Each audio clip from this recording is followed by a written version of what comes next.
Hello everyone and welcome to the Young Fabians South West region's first event. We're very happy to have got this over the line. My name is Josh Tipple and I am the co-chair of the Young Fabians South West region. And with us today is Dan Norris. He is the West of England's candidate for the Labour Party Metro Mayorship. We are very lucky to have Dan with us here today, and we're really grateful for his time and taking time out of his schedule to be able to talk with us. And he's going to talk with us a little bit about the Metro Mayor's role and how he sees that going, and his plans for the region as well, which sound really, really exciting. The Metro Mayor's role is actually a great opportunity to make change in local communities, and one that can really drive that change.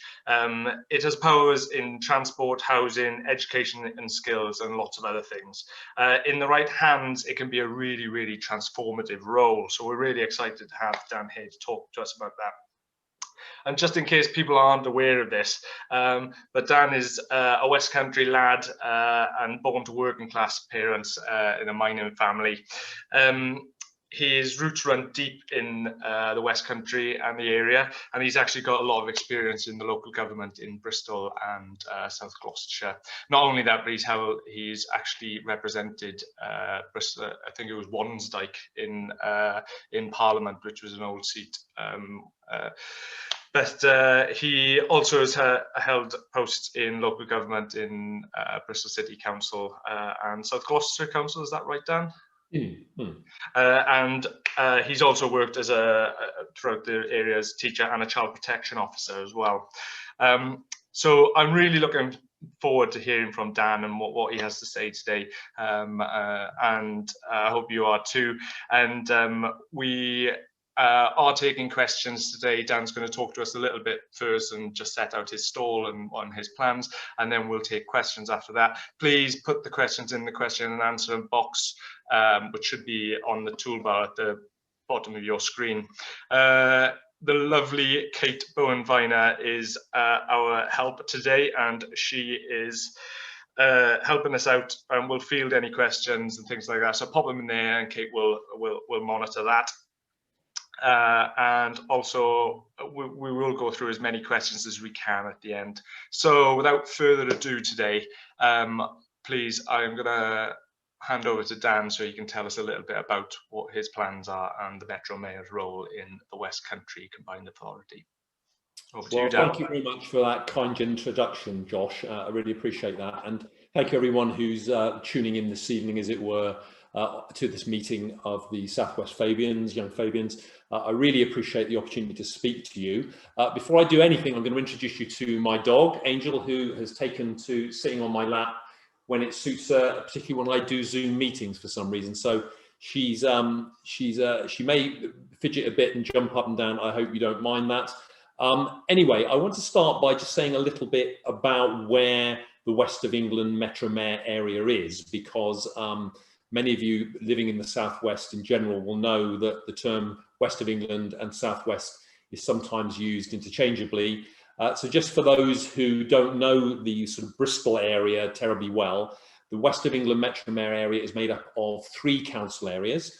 That is Bristol, and then to its northeast, South Gloucestershire council area, and to its southeast, Bath and northeast Somerset area, which includes obviously the city of Bath.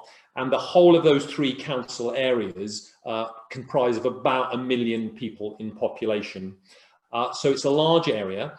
And as Josh mentioned, the responsibilities of a Metro Mayor are pretty prescribed.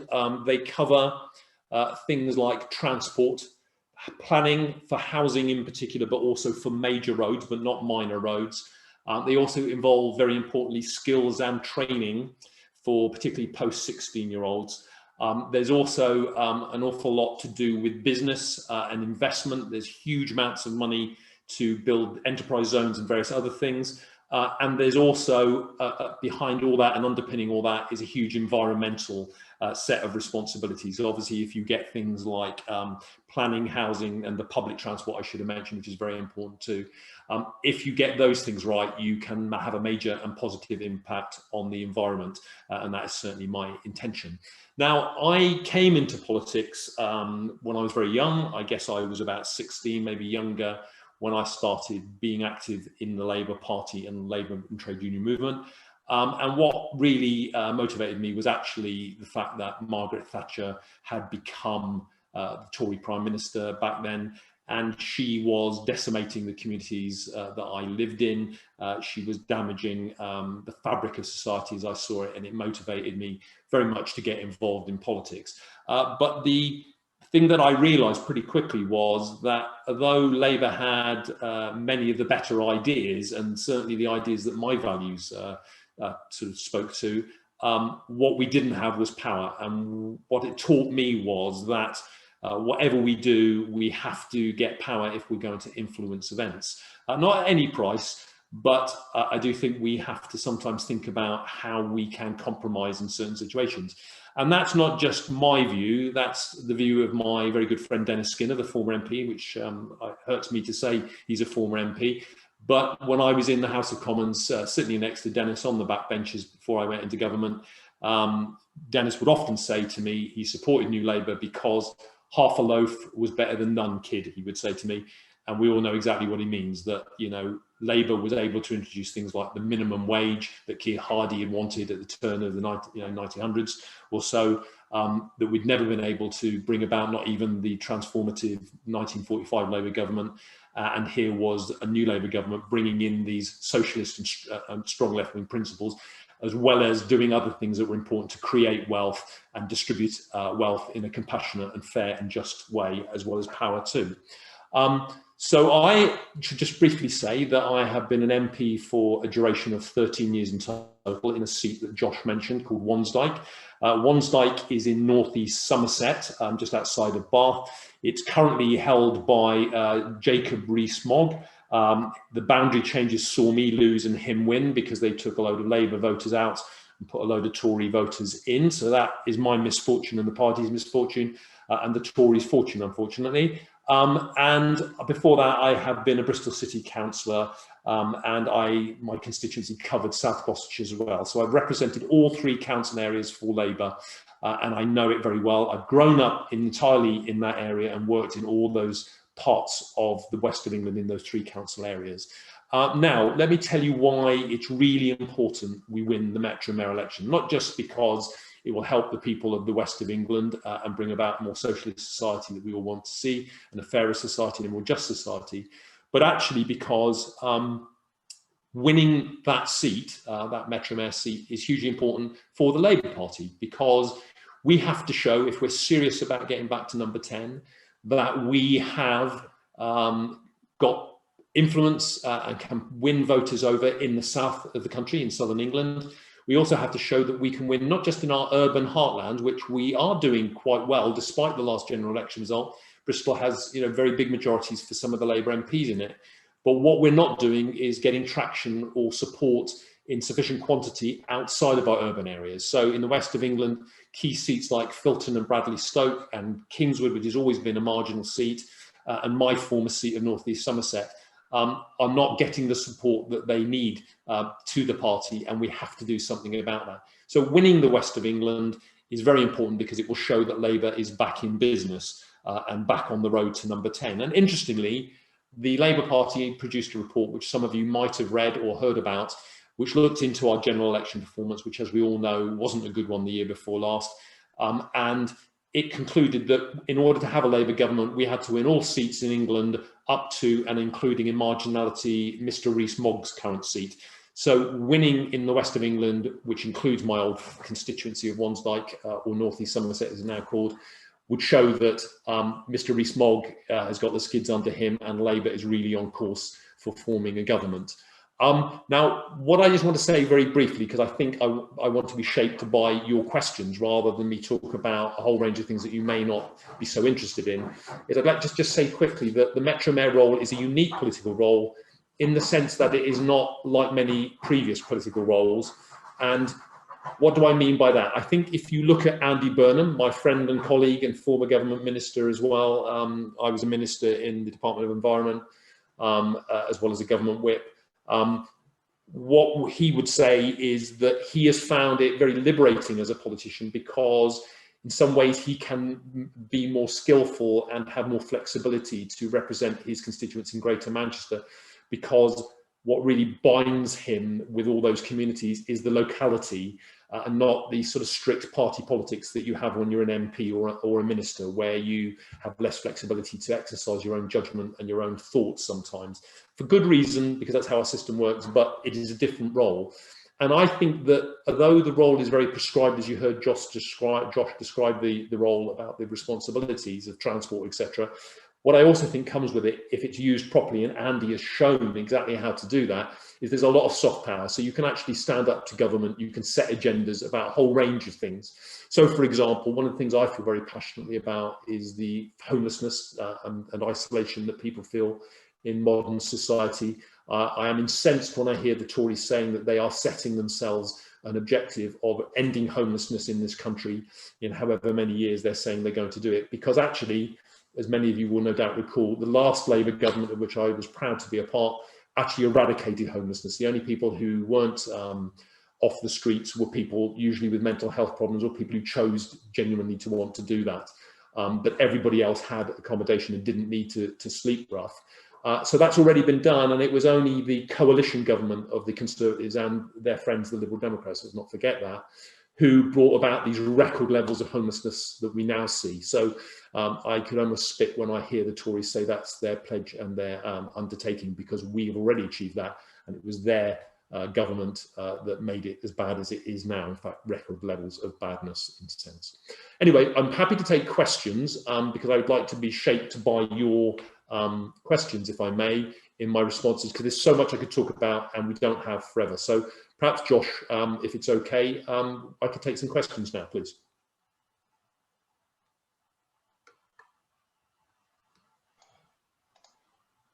Am I on? Yes, hello. Sorry. Yes, so there's one that we've got already quickly, is how can Labour get local policies hid in election campaigning, particularly with hostile or indifferent press? So I guess the idea is how will you use the role to kind of put out how Labour can make a change in people's lives and things like that? That'd be your first question. Well, what I'd say is, and thank you for that question, whoever asked it. I mean, I think what we sometimes do, and it particularly happens when political parties are having difficulty and aren't winning elections in general, is we look to say that the press are to blame. And it is very true that it does tend to be a Conservative press. They do tend to have a certain agenda, which isn't always ours. But I think that you can't be defeatist about this. I think that I am a very good example, and there are other MPs, former MPs, who show that you can actually shape the news agenda in such a way that you get the coverage you need in order to win seats. So, for example, my former constituency had never been a Labour seat before, not even in the 1945 Labour landslide. And it was only by building relationships with the communities, and Wandsnight was a semi-rural constituency with towns like places like Keynsham and Midsummer Norton, for those who know the area a little bit, but lots of very rural and remote hamlets and just single homes in very rural areas sometimes. But it was by building that relationship up, by making sure that you showed that you genuinely were interested, which I genuinely am and was, and having solutions to the challenges that those communities face. And in a sense, I see the West of England Metro Mayor contest as a very similar thing, because it includes some very rural areas as well as the very urban parts of Bristol and Bath. But those areas, I think, have wonderful diversity. They're not better or worse. They're all equally wonderful, but in different ways. And I think an understanding of that is what makes you successful in elections. People these days, I think, are less partisan than they used to be historically. I think what they're looking for above all else is two things: that you're competent. So if you show that you've got the abilities and the way of thinking and analysing problems to come up with solutions, they will be respectful of you. And I think they have to feel that you genuinely care.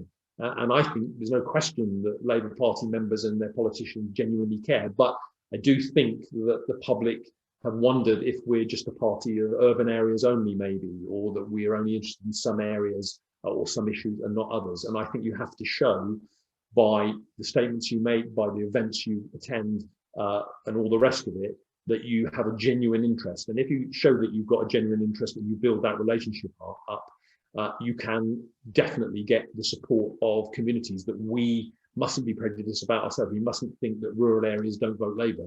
That's not actually true, provided we show that we can be good representatives that are competent and that we can. Perfect, great, thank you very much. The second question is a nice and direct question. How can you improve on Tim Bowles' role as Metro Mayor? So Tim Bowles is the current incumbent, isn't he? So yeah, how are you going to improve on that? Well, for those who don't know, Tim Bowles is the Conservative incumbent at the moment, and he has created quite a lot of publicity, but for all the wrong reasons, in that he has been seen as doing a role that no one knew even existed, even though it's been in existence for approaching 4 years, and being the person who no one knew was the Metro Mayor. So when he announced that he was resigning to travel or whatever it was he was going to do, retire or something, one of the headlines locally in the Bristol area was Metro Mayor who no one knows resigns from job no one knew existed, or something similar to that. And that takes some doing, I think. So what is quite helpful about that is that that's certainly not my style. Having fought and won a marginal seat for many years for the Labour Party, you don't do that by being a shy and retiring sort. You have to be there so people know what you're about and what the party's about, so that they can support you and you can win support to fight in very tight contests. So that certainly won't be what I'm doing. And in a sense, the Tories have set up the next mayor, and obviously I'm hoping it's going to be us, and we have a good chance, but I am never complacent about these things. They've set us up to be able to hit the ground running, I believe, and bring about quite a lot of transformative and radical change, because lots of people will say, well, we didn't know this role existed under the Tories. We didn't know there was a Tory Metro Mayor. We don't know what the Tory Metro Mayor does or what they've been doing. And they will want that to change. And so they give us the opportunity, I think, to do exactly that, but with obviously the values and the principles and the policies that we as Labour people feel is important, and obviously to protect the communities that we care most about. And lots of people are currently suffering, there's no question about it. COVID has brought to stark relief the inequality that exists, even more than ever before. You know, it's not an accident that it's the poorest who are dying more from COVID than the rest of the population, and so on and so forth. So I think the terrible times that we're living in now in terms of COVID is also the catalyst, I think, for a new way of thinking. I think people will be looking at how can the future be different from now, and just as importantly, how can it be better? Because you know, I think the fact that we are all having to isolate, that people aren't going out to shop so much, it's accelerated the trend, for example, to online shopping that was already happening anyway. But it allows us, I think, with the public in the right frame of mind to consider these things with us, to say, well, what do we want the future to look like? So if we do more online shopping, what are the pros and cons? So the pros will hopefully be fewer journeys, fewer car journeys, fewer deliveries and various other things in the old-fashioned way that will help the environment. So we want to look at the pluses, and we also got to think about, well, what happens to our high street? What happens to those shops and buildings? Is this an opportunity to build accommodation to meet the acute housing shortage of affordable homes that exists in this country? So I think it's a very exciting time, even if it's in a very sad and challenging context, because I think the public, for the first time, will be wanting to think about a whole range of issues that they would never have really seriously contemplated because they couldn't visualize it. And, you know, it could be that our whole working practices change. We're all getting familiar with Zoom as we are tonight. When your grandparents and great-grandparents are using Zoom, you probably can reliably conclude that that will be embraced quite significantly in the future. And that could mean that we spend more time working at home in the week and therefore don't have to be part of commuter traffic and all the rest of it. And that probably has quality of life benefits too. So we really do need to think about what is the future going to be like, because we've got these hints from this current experience that could illuminate the way to a better future. And Labour has to embrace those ideas and possibilities and do it in an exciting and interesting way to win support of the public. And I think the public are in a mood and will certainly be in a growing mood to embrace change, positive change, of course, not any change. And Labour has to show that we're competent, that we can be trusted, and that we have the answer to these challenges. And where we don't have the answers, we are thinking about the future and having an honest dialogue and wanting to know what the public will want with regard to their shopping centres, their housing, their transport, the environment, and all these other very important things that a Metromed deals with. Great, thank you very much. So this next question is actually quite close to our goals as the Young Fabians South West, as well as obviously the west of England is quite a diverse area. It has a metropolis in the size of Bristol, which is quite large, and also it has a lot of rural areas. So how do we actually, and as you mentioned, obviously Bristol has quite large majorities for Labour candidates, but actually around us, quite large majorities for Conservative candidates. So how do we actually reach out to the more rural areas and the areas that are maybe voting Tory at the moment? Do you have any specific policies or anything that you're thinking of at the moment, or any areas that you want to target to be able to be able to bring those Tory voters over to us? Well, I think that is a really good question, and I hope I touched on it in a previous answer. But I think the key issue is trust, and that is the challenge for politicians, is what does trust mean to the electorate? And I think it means that you're honest and you're candid about the challenges, that you show a genuine and keen interest because you really have got that, not that you're pretending in any way.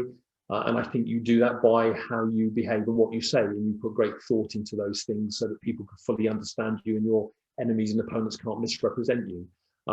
But you know, I believe that the first thing we have to do is overcome our own prejudices within the Labour Party. You mustn't think of rural areas and rural communities as being different to anywhere else. They clearly are different geographically and in terms of how livelihoods are undertaken and how people earn their livings. That's true.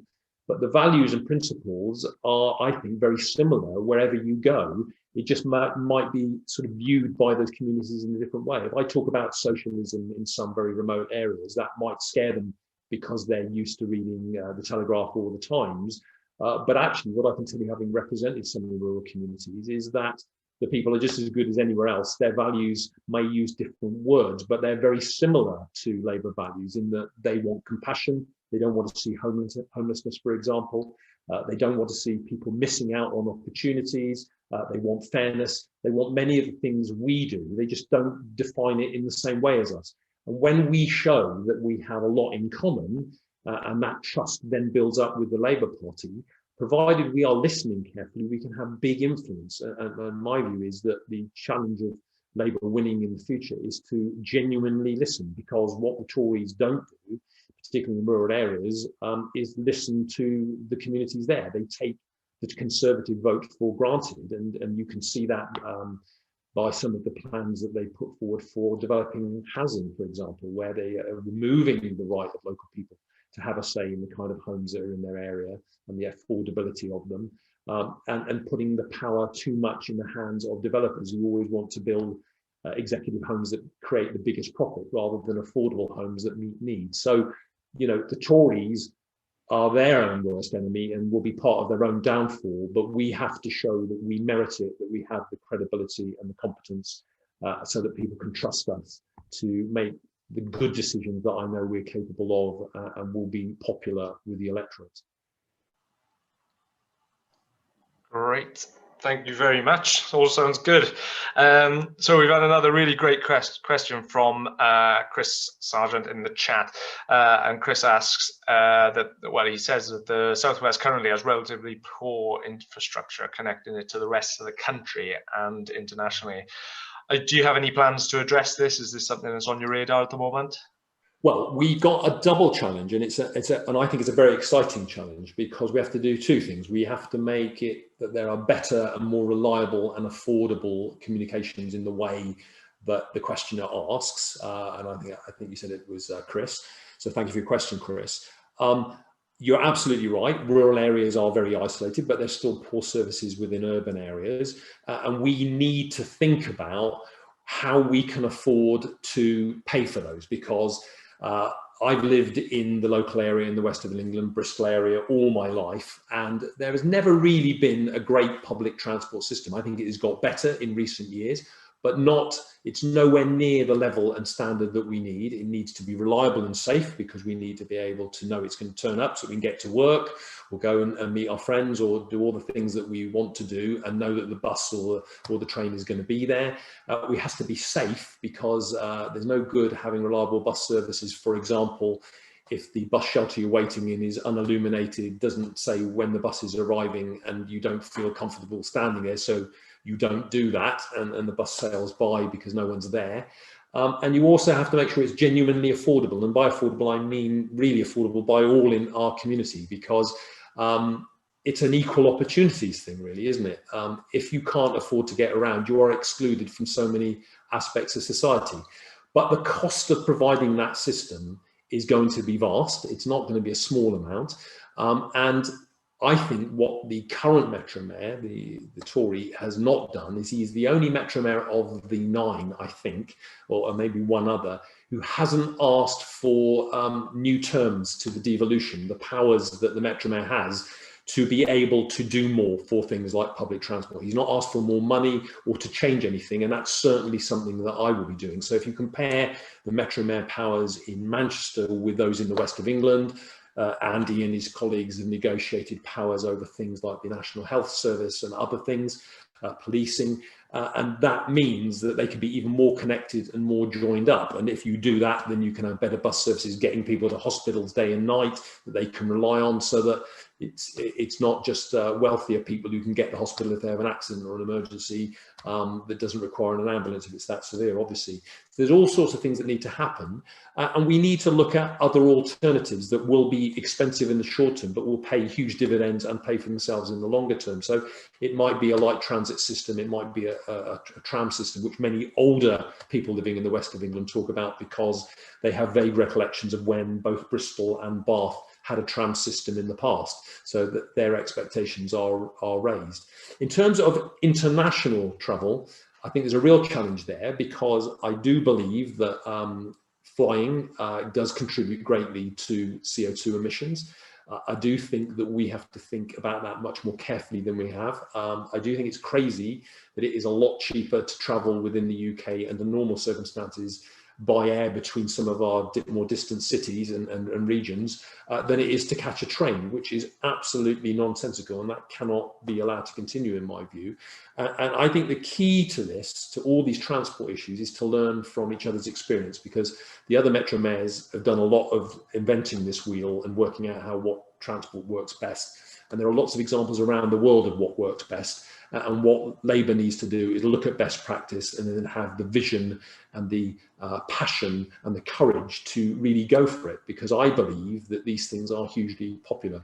I don't think that they are luxuries. I think proper transport that meets all the needs. If you're an isolated poor person in a rural area, and I've known many people who have helped as an MP, who have to keep a car running, even if it's has its exhaust tied on with string, because it's such an essential thing to get around, because there is no other alternative to travel. You kind of realise that poverty is a mean and awful thing, even in rural areas as well as urban areas that we often traditionally think about. And you can't exclude people. So, and that just doesn't include transport, it includes other forms of being in touch, things like the internet. We know that the internet is not available to large swathes of the community.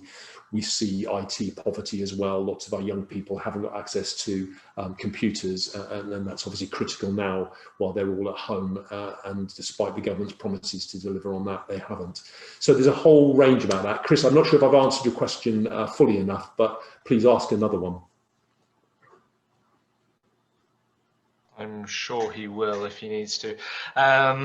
We've got another one in the question and answer, which is from Hal, and he says, "Hello, Dan. Very nice of you. To what extent have you found voters, particularly in the more rural areas, have warmed or moved away to the party following Starmer's ascension to the leadership?" So I know you've met Keir Starmer as well, haven't you, via Zoom? So maybe you can let us know a little bit about that. Well, Keir has made a huge difference. I think we can say that our opinion poll ratings now are directly related to Keir's leadership and the fact that he is seen as such a credible and capable person. And I think that's really important. I obviously was an MP for Wandsdyke, and that was overlapped at some point. I can't remember quite when it was, with Boris Johnson's first tenure as an MP. And I have to say that he was rarely in the chamber, was a very sullen, miserable sort of person, not very sociable or friendly. And he wasn't capable. It was quite clear to me that he didn't have attention to detail or the kind of intellect that you need to be a good and or even better prime minister than that. And Keir Starmer clearly has those qualities. Keir has the big challenge at the moment of obviously coming into being leader of the Labour Party at a time of COVID, a very serious time. I think it means that because we're in serious times, the Labour Party leader has to show and reflect those serious times. But when COVID is hopefully passed, we will know more about Keir. We'll get a more three-dimensional Keir and know more about the other aspects to him and his personality, and I'm looking forward to him being able to do that. But for the moment, he has to quite rightly focus on the government's huge failings actually on COVID. They will try and get off the hook by saying that they've invested hugely in vaccinations and that they think that everyone will be grateful then when that vaccination program comes through. But let's not forget that they didn't have enough masks and made terrible decisions that were way too late. And yes, I completely accept that COVID is an unprecedented and difficult challenge. Of course it is, and lots of countries have had various challenges with it. But when we compare like for like, we've done so much more poorly than other comparable nations of similar sort of community structure and culture. And that can only be down to the big variable, which is our government, which has been too blasé and too sort of relaxed. And, you know, the Prime Minister, I think, was dealing with some personal problem or issue with his family or something when he should have been at a Cobra meeting and wasn't. There's a whole lot of taking it too easy and not taking things seriously, and you can't do that when you're Prime Minister. And I just think that it's very obvious that the Labour leader is going to go great guns and do a really good job when we can move into the next phase post-COVID. I don't know if that answers your question. Please ask me again, because I think I've lost my thread slightly there. That's fine. I think the question was, well, have you noticed any change when you've been on the phones or meeting, well, when we were out to meet voters, or have you noticed any particular change there? We are doing lots of phone calling and phone banking, and it's very clear that two things are happening. The COVID isolation that people are feeling means that people are much happier to speak to us now, because I think they enjoy actually hearing another human voice. Many of them are quite isolated and answering family and friends. So that makes that task easier. And I would appeal to you all, if you can, please, to join a phone bank. It's enjoyable. There's a learning curve that you have to go through if you haven't done it before, but actually it's fun. And we do these phone banking sessions through Zoom meetings as well. So we're all there to support each other. We can see each other. You can see me making calls along with the rest of the team. There's always someone on hand to ask you. It's actually fun. We're, you know, it sounds a cliche, but we're very much like a family now, and it's great. It really is enjoyable. And what I would say is, I think that just the Tories being in power and some of the decisions they made is impacting on those communities in rural areas. I mean, they're not happy. Farmers are not happy. People who live in the rural communities are not happy about the fact that many of the challenges that they have are not being addressed by the Tories. And in fact, many of them are feeling that the Tories are taking them entirely for granted, and not without some good reason on occasion. So I think it is a very good time for Labour to be changing our direction, to be actually connecting with voters, not just in rural areas, but all areas. Because I believe that the current times, because it is events in the end, politics, and it's how you react to those events. I do think events mean that the seriousness of the times is allowing people to think about solutions that they wouldn't have otherwise have thought about. So when they can see the Tories effectively nationalising the rail by the way they're financing it now, they can think, well, you said that that wasn't worth doing or wasn't the right thing to do, and now we see you doing it, and we see the Tory government having to spend lots of money on the NHS and all the things we would have spent. And I can tell you something, that if there'd been a Labour government, we definitely wouldn't have been caught out by COVID in the way that we have. That is a classic example of the Conservatives not wanting really to invest in the NHS, doing it reluctantly, and not doing anything they don't have to. And actually, the NHS's duty, in my view, is to anticipate some of these things which scientists always said was a possibility. Obviously, we don't know exactly when it's going to happen, but other countries, as we've seen around the world, were planning for that, and they've not been impacted. So it's sensible. It's like having an insurance policy. Great, thank you very much. So we've got another one which says, what would be your priorities for investment as Metro Mayor? Where would you like to focus on first? Well, the first thing I'd say is that before we make an investment, what we need to do is make sure that everybody who's having such a tough time gets their full entitlement to what they should have and the state has provided for. So lots of elderly people, for example, about 4 out of 10 are not getting the full range of support that's available through various benefits and other things. And we've got to make sure, and this is where the soft power of the Metro Mayor can make a big difference, I believe, because we can have a discussion about that and make sure the media informs people, and we can get people who know and have the information in contact with older people and other age groups to make sure that everybody is getting everything to which they're entitled to, because we need it now. If ever there was a time when the welfare state needed to show its importance, it's now, but people can't do that unless they can make informed decisions with the right information and know where to go. So that would be the first thing, because lots of people are having a hard time now, and Metro Mayor's investments pay in the medium to longer term by and large. So we need to deal with the emergency and the current terrible times, and then move from there. And then my priorities would obviously be jobs, not jobs at any price, but I think that as a Metro Mayor, I would want to say that anything that I do and that Labour does in that role has to have at least 2 or more benefits, so that if we're creating jobs, we should also be thinking about how we improve the environment. And I think there are a huge number of jobs that can be created that are interesting, that will be well paid, and are very much needed in the environment. So, you know, all the things that we want to do with flora, fauna, reducing CO2, creating corridors to make sure that we connect urban areas with rural areas, all the rest of it, food production that recognises that we can't carry on always relying on eating meat, that the general trend towards vegetarianism is something that we have to recognise and make sure that we produce more food in this country to meet that need, rather than importing things by air and all the rest of it. So there's huge range of challenges. So jobs is very important, but transport seems to be also hugely important to me as well. We can't have an unequal society as we currently have, where people can't get around to take advantage of the opportunities. There's no good me putting on as Metro Mayor the best possible training for post-16-year-olds if they can't get to college or get to the places they need to get experience to benefit fully from those schemes. So transport is essential, and it has to be affordable. And if that means that people have to change their behaviours in other ways to allow us to have a good public transport system, then we'll have to do that. But we will have to take people with us. We can't just impose things. We have to have a strong discussion, a huge debate over some of the more contentious issues with the public, so that they all feel listened to, that their wisdom can inform the decisions that I and colleagues will have to make if I'm elected. And we need to work really closely together so that we have those very strong discussions and serious discussions about the future, because there aren't always easy solutions. If we're going to meet the CO2 challenge, for example, if we're going to actually get to 2030 and reduce our emissions to net zero, we will have to decrease our private use of cars, for example, by 20% every year from now until then.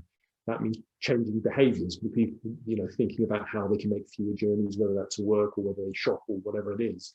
And we need to have discussions with people, because if you live in some parts of the West of England, like the urban areas, that will have a different implication for you than if you live in a very remote area where there isn't any public transport at all in any case. So Public transport is also hugely important, and housing. I believe that, you know, having sufficient housing and having, you know, a house that you can not just afford to rent or buy, but actually afford to run. It's no good at having huge heating bills, for example, and that is also environmentally you know, friendly as well, is another hugely important challenge. And I think we need to look at, you know, terrific ideas like modular design of buildings, where you can change the layout of a house within it, within the outside walls, so that it reflects your needs at any given time. So, for example, we know that with a rapidly aging population, that in 20 years' time, the number of people with dementia will double, and that those who are either looking after those people or who work with them or who know them or have dealings with family or friends will end up being 10% of the population who are directly or indirectly affected. And we know that when people are in that situation, the best place for them to be for as long as possible is in their own homes, where they feel safe and comfortable and not scared. And we need to facilitate that and make sure that happens. And that can only happen if people can have a walk-in shower when they need it. That the layout of their home can reflect the care needs that they require. And that's just one example. People with disabilities also, with other disabilities, would want flexible arrangements that meet their needs at different stages of their lives. And similarly, the rest of us, we also, maybe when we're young, would want to have more bedrooms for our children, if that's what we choose to do, or we may prefer to have more study areas so that we can work from home and run our businesses more effectively from there, and then not contribute to traveling or commuting. So that flexibility allows us to meet a lot of needs that meets the environmental needs, personal needs, and societal needs, and creates a more fair and just society, I believe. Thank you very much. So we've got 3 questions left, because I'm going to amalgamate 2 into 1 because they're quite similar. So one person says, we have seen in the pandemic how quickly companies were able to switch to things like working remotely, and have previously denied such requests to disabled employees or those with care and responsibilities. So what would you do to ensure that the employers can't go back to discriminating against vulnerable groups in this way after the pandemic? And then Kate's asked as well, Kate's also our women's officer in the committee, by the way. So women are suffering the negative economic effects of COVID-19, with many having additional caring duties and also being denied furlough when they've requested it. So what are you going to do to support Southwest women in terms of their employment/maternity rights during and post-pandemic? So the theme is making sure that actually the newfound kind of flexible working and allowing people to care for their loved ones and dependents, how will we make sure that that actually stays after the pandemic goes away?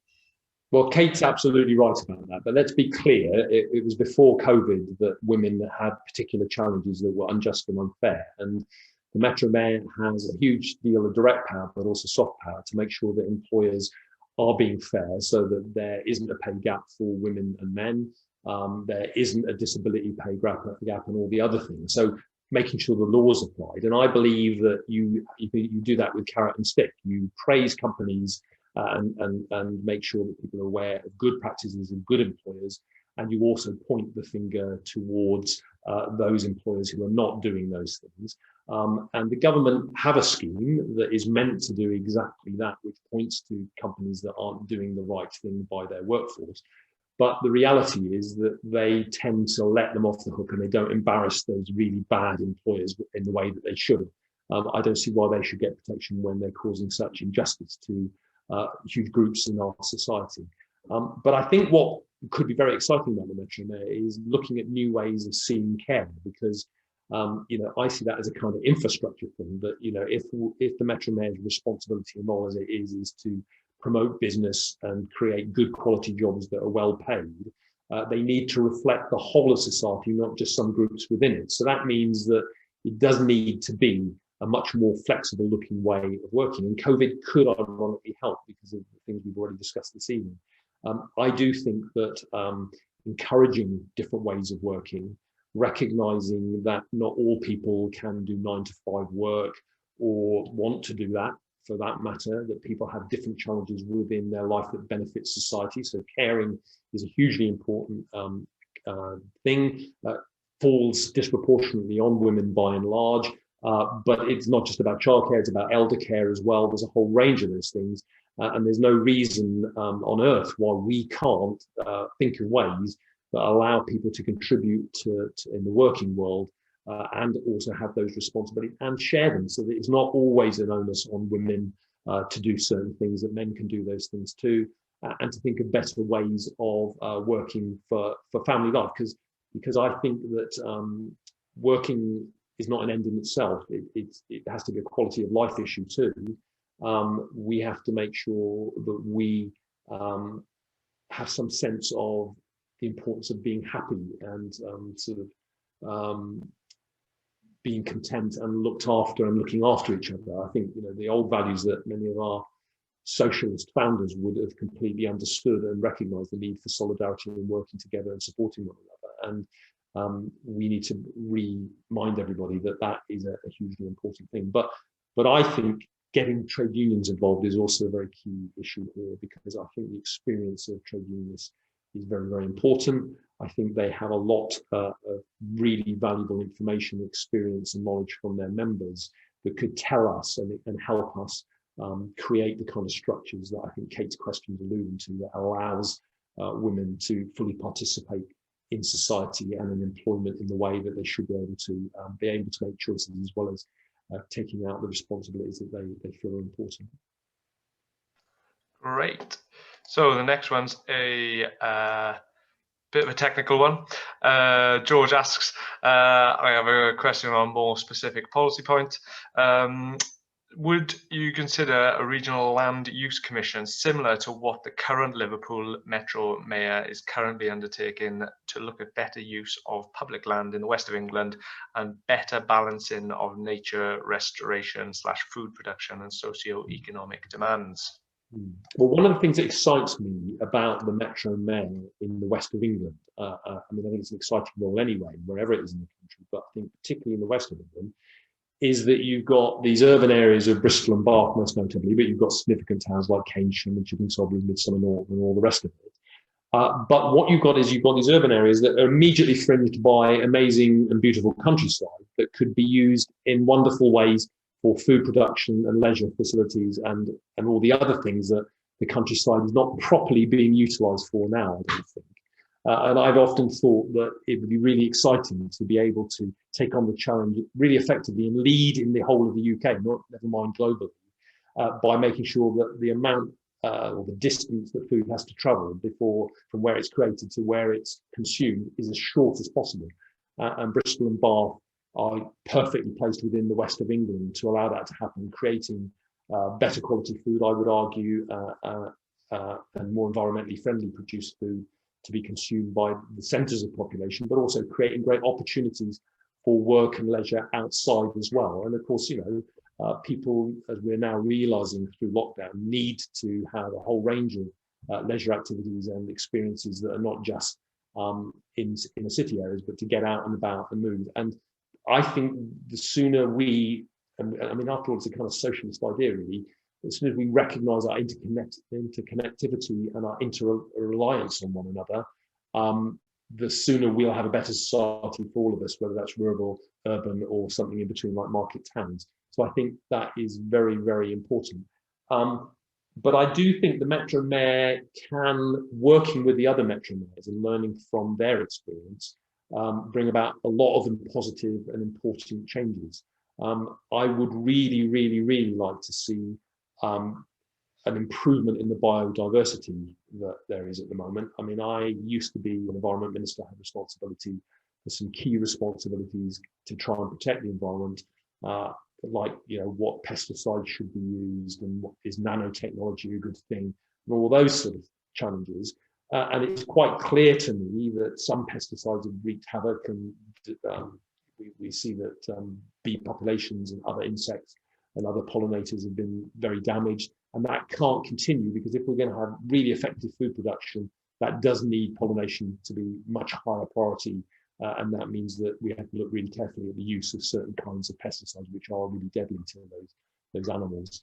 And I think we also got to just think about how do we, in a world where the population is growing globally, particularly feed everybody, and how can we do that efficiently? Now, I think it's down to people to make the choices about whether they eat meat or vegetables or whatever. But I do think that it's very clear to me that it's not going to be possible to be the same as in the past. I think we are going to have to think of ways that we can have lovely and great and enjoyable diets that are arguably healthy for us in some ways, but also use the land more effectively to produce that food.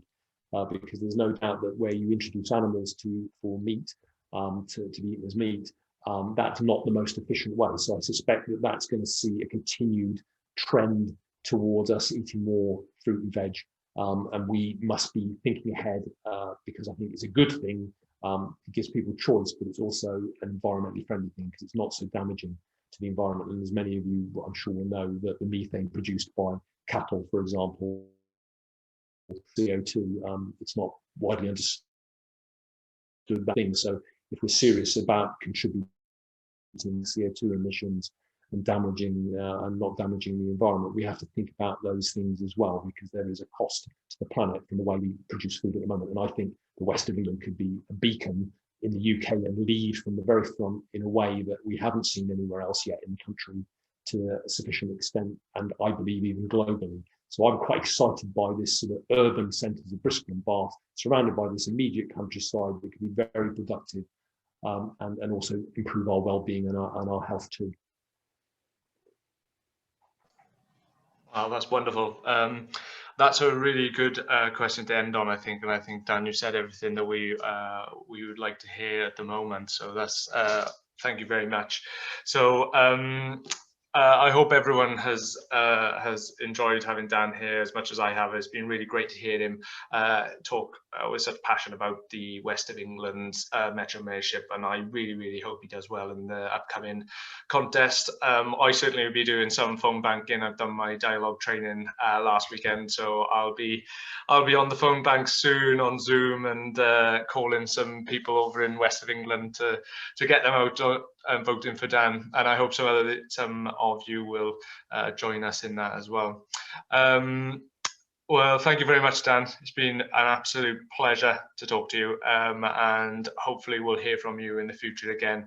We might when you're fully past the contest, and hopefully the mayor will get you back to have a chat with us again about what you've been doing. Well, thank you very much, all of you who are watching this evening. Thank you very much for your questions, some very difficult questions, some good questions, particularly as I'm putting together the manifesto. So you're helping me think, and you're changing the shape of my mind as I rise to these challenges, hopefully. Obviously, I take nothing for granted, and the party takes nothing for granted. We'll have to earn our victory in the West of England Metro Mayor, and we're working very hard to do that.